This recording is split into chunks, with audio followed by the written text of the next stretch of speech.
नमस्कार मित्रांनो, नगरपालिका नगरपरिषद यांच्या निवडणुका होत आहेत. अर्थात महायुती. महायुती म्हणण्यापेक्षा भाजपा लोकशाहीऐवजी हुकुमशाही आणते की काय अशी परिस्थिती आहे. कारण 100हून अधिक जागांवर बिनविरोध निवडणुका करण्याचा अट्टास भाजपने केलेला आहे. आणि या सगळ्या गोष्टींमध्ये शिंदे सेनेचे काही उमेदवार सुद्धा भाजपने गायब केले. म्हणजे भाजप विरोधी पक्षांना संपवायला निघालीये की पहिले मित्र पक्षांनाच संपवतीये, हा सगळ्यात मोठा प्रश्न आहे. आणि जर असं झालं तर एकनाथ शिंदे यांचं भविष्य काय असेल हाही मोठा प्रश्न इथे उभा राहतोय. म्हणजे नेमकं महानगरपालिका निवडणुकीनंतर शिंदे यांचं काय आहे व्हॅल्यू, बरोबर ना? किंवा उपद्रव मूल्य किंवा भाजपची गरज, या तिन्ही गोष्टी जेव्हा संपतील तेव्हा शिंदे यांना राजकारणात भाजप राहू देईल का, इथपर्यंत प्रश्न. म्हणजे अगदी शिंदे यांची आता दिल्लीवारी झालेली आहे. फुलंब्रीमध्ये तर त्यांचा जो नगराध्यक्ष पदाचे उमेदवार आहे त्या उमेदवारांनी ऐनवेळी, म्हणजे फॉर्म मागे घेण्याची जी लास्ट डेट होती त्यावेळी जाऊन फॉर्म मागे घेतला आणि पत्रकार परिषद घेतली आणि भाजपमध्ये प्रवेश केला. म्हणजे शिंदे सेनेचा उमेदवारच गायब केला, म्हणजे स्पर्धाच ठेवली नाही.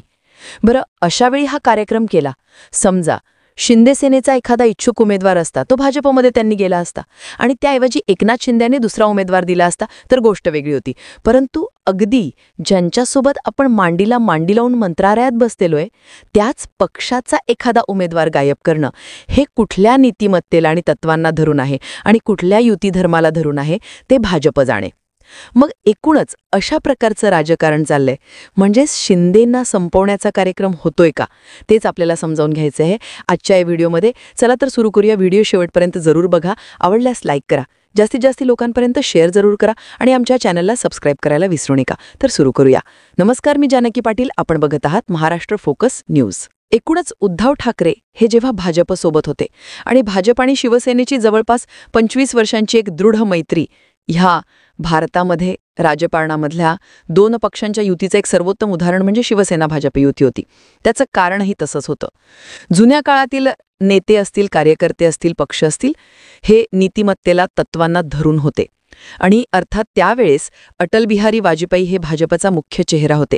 आणि अटल बिहारी वाजपेयी यांचं नाव घेतल्यानंतर विरोधकही त्यांच्यासमोर नतमस्तक होतात. अशा प्रकारचं हे व्यक्तिमत्व, कवी मनाचा माणूस होता. राजकारणात खोट नव्हती. अत्यंत सरळ व्यक्ती राजकारणातलं होता. बऱ्याचदा तर काँग्रेसमधील लोक त्यांना right person in wrong party असं सुद्धा म्हणजे अटल बिहारी वाजपेयीबद्दल बोलायचे. त्यासोबत लालकृष्ण अडवाणी होते. अत्यंत बाणेदार व्यक्तिमत्व होतं, लोहपुरुष ज्यांना म्हटलं गेलं. आणि त्यावेळी महाराष्ट्रामध्ये भाजपबद्दल कोण वाटाघाटी करायचे तर प्रमोद महाजन होते, गोपीनाथ मुंडे होते, विनोद तावडे होते, एकनाथ खडसे होते. म्हणजे एकूणच अगदी तत्वनिष्ठ राजकारणी लोक आपण ज्याला म्हणू शकतो. आणि बाळासाहेब भाषणामध्ये म्हणायचे की दिल्ली आप समान, महाराष्ट्र हम समान धागे. म्हणजे केंद्राची गोष्ट असेल तर भाजप जे म्हणेल ते आम्ही ऐकायला तयार आहे, त्याच्या विरोधात आम्ही कधी जाणार नाही. कारण केंद्रातली सत्ता हा शिवसेनेचा कधी इंटरेस्ट नव्हता आणि राज्यामध्ये मात्र आम्ही मोठे भाऊ होतो. आणि अशाच प्रकारचं ते राजकारण होतं. परंतु 2015मध्ये भाजपची किंवा नरेंद्र मोदींची लाट आली आणि एकूणच भाजपचा आणि मोदींचा, आणि त्यामुळे राज्यामध्ये देवेंद्र फडणवीसांचा कॉन्फिडन्स इतका वाढला की ज्या संघर्षाच्या काळात शिवसेनेने कायम भाजपची साथ दिली. म्हणजे त्यावेळेस राज्यामध्ये राजकारणात उभं राहणं इतकं सोपं नव्हतं. त्यावेळेस वाद असायचे, प्रतिवाद असायचे, दंगली व्हायच्या. आणि त्यावेळेला भाजपचे कार्यकर्ते कुठेही नसायचे, त्यावेळेस रस्त्यावरती असायचे शिवसैनिक. मग ते कुठलाही वाद असो, कुठलीही हाणामारी असो. म्हणजे चांगले काय वाईट ते आपण नंतर बोलू, परंतु कायम संघर्षाच्या वेळी शिवसेना ही झाली होती ती हिंदुत्वाची ढाळ. आणि त्या ढालीमुळेच हे पाठीमागचं राजकारण सगळं लागलं. म्हणजे बाबरी मस्जिद जेव्हा पडली तेव्हा सगळे अंडरग्राऊंड जेव्हा झाले होते तेव्हा बाळासाहेब ठाकरे हा एकटा वाघ होता ह्या देशामध्ये, जो म्हणाला की जर ही मस्जिद पाडणाऱ्यामध्ये शिवसैनिक असतील तर मला त्यांचा सार्थ अभिमान आहे. त्याच्यानंतर आपकी अदालतमध्ये त्यांना विचारलं तुमचा हात होता का ह्या सगळ्या प्रकरणामध्ये, ते म्हणले माझा पाय होता. इतका स्पष्ट वक्ता आणि निडर नेतृत्व हे शिवसेनेचं होतं आणि त्याच्या मागे सगळं हिंदुत्वाचं राजकारण पुढे वाटचाल केली. म्हणजे त्या माणसाचं फार मोठं योगदान. आणि 2012मध्ये बाळासाहेब ठाकरे गेले, 2014मध्ये मोदी लाट आली आणि 2014मध्येच भाजपने विधानसभा निवडणुकीत शिवसेनेसोबत काडीमोड केला. आणि त्यावेळेस आणि आजही महाराष्ट्रामध्ये भाजपचा स्पर्धक काँग्रेस राष्ट्रवादी होऊ शकत नाही. कारण काँग्रेस राष्ट्रवादी इतकी बदनाम केलेली आहे भाजपने पाडामुळासकट.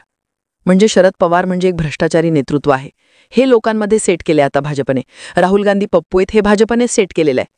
ते किती खरे किती खोटे हे लोक तपासत बसत नाही. लोकांचे ब्रेन वॉश केले गेलेले आहेत. इतकं यांचा सेट आहे. त्यामुळे काँग्रेस आणि राष्ट्रवादी भाजपला मुळात कधीही धोका नाही. भाजपला 100% भाजप स्वबळावरच भाजप हे निर्माण करण्यासाठी जर सगळ्यात मोठी अडचण कोणती असेल तर ती होती शिवसेना आणि धनुष्यबाण. कारण भाजप हा हिंदुत्ववादी पक्ष जर असेल तर ते हिंदुत्ववादाचा सगळ्यात आक्रमक चेहरा देशभरात हा शिवसेना होता. म्हणजे पाकिस्तानला इथे मॅचेस खेळायचं असेल तर केंद्र सरकारची परवानगी असून फायदा नाही. बाळासाहेब ठाकरेंनी समोर लोटांगण घातल्याशिवाय त्या मॅचेस होऊ शकत नव्हत्या. इतका दरारा ह्या शिवसेनेचा ह्या भारत घरामध्ये होता. आणि त्याने मला इथली एक स्टेडियम उखडून फेकलं होतं. सगळ्यांची टरकली. जावेद मियांदाज असतील, त्यांचे बाकीचे लोक असतील, बाळासाहेब ठाकरेंकडे मातोश्रीवर जाऊन बसले आणि तेव्हा कुठे पाकिस्तानला ह्या देशामध्ये मॅचेस खेळता आल्या. म्हणजे केंद्राच्या सरकारपेक्षा मोठं रिमोट कंट्रोल हे मुंबईमध्ये मातोश्री इथं होतं. इतकी दहशत आणि इतका दरारा आणि राष्ट्रप्रेम, त्यासाठीचा दरारा. म्हणजे हा दरारा काही कुठली गुंडगिरी कुठलं काहीतरी करून केलेला नव्हता. देश सर्वप्रथम, बाकी सगळ्या गोष्टी नंतर.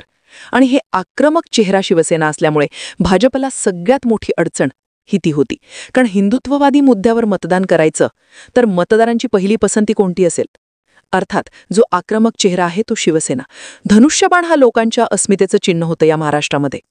त्यामुळे बाळासाहेब अस्तित्वात असताना महाराष्ट्राने जरी सत्ता पूर्ण एखादी बाळासाहेबांना कधी दिली नसली तरी काँग्रेसच्या कार्यकर्त्यांनाही प्रेम वाटावं इतकं बाळासाहेबांचं नेतृत्व उजळलं होतं.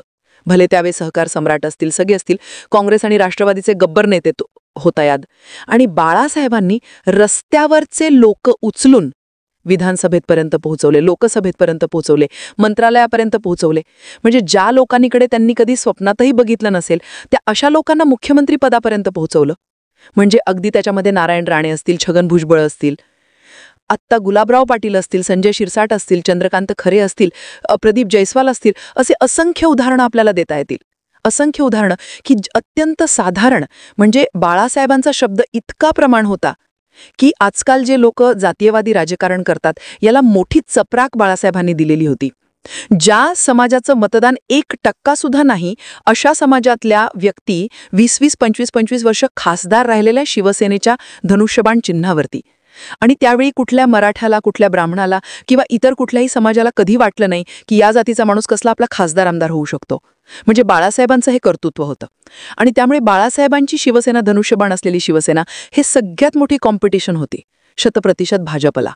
आणि म्हणूनच या शिवसेनेचे 2 तुकडे करण्यात आले ज्याच्यामुळे पक्ष फुटेल.